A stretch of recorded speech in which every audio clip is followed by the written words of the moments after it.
Halo orang Indonesia, ketemu lagi dalam Palet Movie. Kali ini aku akan membahas sesuatu yang berhubungan dengan pendidikan, terutama karena kita sudah punya presiden baru yaitu Prabowo Subianto, di mana nanti pendidikan itu dibagi nih, Kementerian Pendidikan dibagi menjadi ada tiga, yaitu Kementerian Pendidikan Dasar dan Menengah, kemudian ada Riset dan Pendidikan Tinggi, kemudian ada Kementerian Kebudayaan. Nah, yang aku akan bahas sekarang bagaimana pendidikan dasar dan menengah kita ini ya, ke arah mana kita nanti.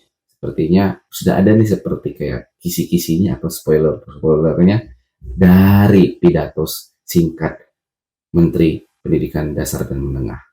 Bagaimana? Yuk kita lihat dulu isi pidatonya. Saya tentu tidak akan menyampaikan banyak hal pada kesempatan ini, tapi terkait yang disampaikan Mas Nadiem, saya ingin menjawabnya dengan kaidah fikih untuk menunjukkan saya ini orang UIN. Kaidah fikih itu berbunyi al-muhafadzah 'alal qadimis sholih wal akhdhu bil jadidil aslah. Kita akan melestarikan, menjaga hal-hal baik yang sudah ada selama ini dan kemudian mencoba menggagas hal-hal pendidikan nasional pada masa akan datang. Yang berikutnya saya ingin berterima kasih kepada ibu saya yang hadir pada kesempatan ini. Ibu ada ya? Berdiri, Bu.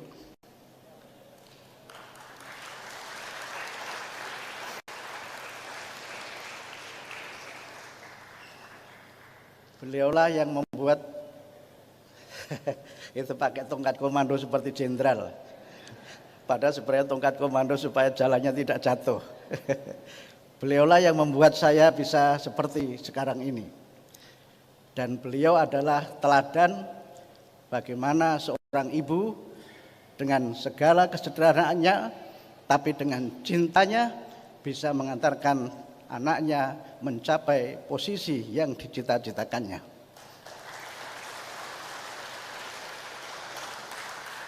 Saya biasa memanggil emak, karena orang kampung saya panggil biasanya dengan panggilan emak.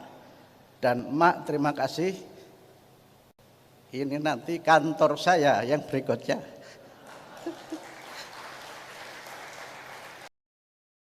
Menteri Pendidikan Dasar dan Menengah Profesor Abdul Mukti, ya, ini merupakan seorang guru besar di Universitas UIN Syarif Hidayatullah di Jakarta ya.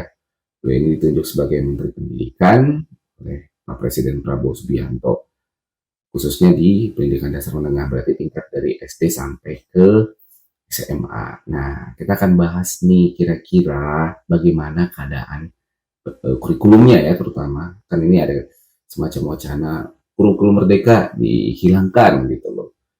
Ganti sebagai apa? Ini jadi pertanyaan. Nah, setelah kita perhatikan tadi ya, teman-teman sekalian, coba ada simbol-simbol tertentu yang akan kita bahas. Dari awal dulu ya, dia menyanjung ya Pak Nadiem, kemudian ada Pak Sumantri Bojonegoro sebagai Menteri Riset dan Teknologi dan Pendidikan Tinggi juga, dan kemudian Pak Fadlizon untuk Menteri Kebudayaan. Nah, itu ada menyanjung dengan cara lebih santai dan juga humoris. Tapi ada simbol-simbol tertentu nih mengarah kepada satu bentuk kurikulum yang saya perhatikan. Bagaimana bentuknya?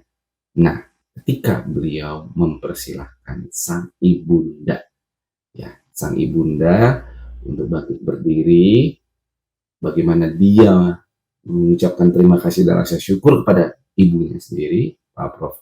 Abdul Mukti ini, dan dia memperlihatkan bagaimana santunnya dia, betapa dia bersyukurnya karena jasa ibunya, dia bisa sampai pada posisi ini, mencapai sesuai yang apa yang dia inginkan. Itu peran dari seorang ibu. Jarang-jarang untuk sertijab kayak gini ya, penyerahan jabatan kayak gini, pengangkatan kayak gini mengundang sang ibu yang itu usianya sangat renta ya sebenarnya, sampai pakai tongkat kata beliau tadi. Itu tuh nggak sembarangan loh bisa membawa kayak gitu tuh. Dan menurut saya itu hal yang luar biasa juga, sebuah apresiasi yang tinggi terhadap orang tua.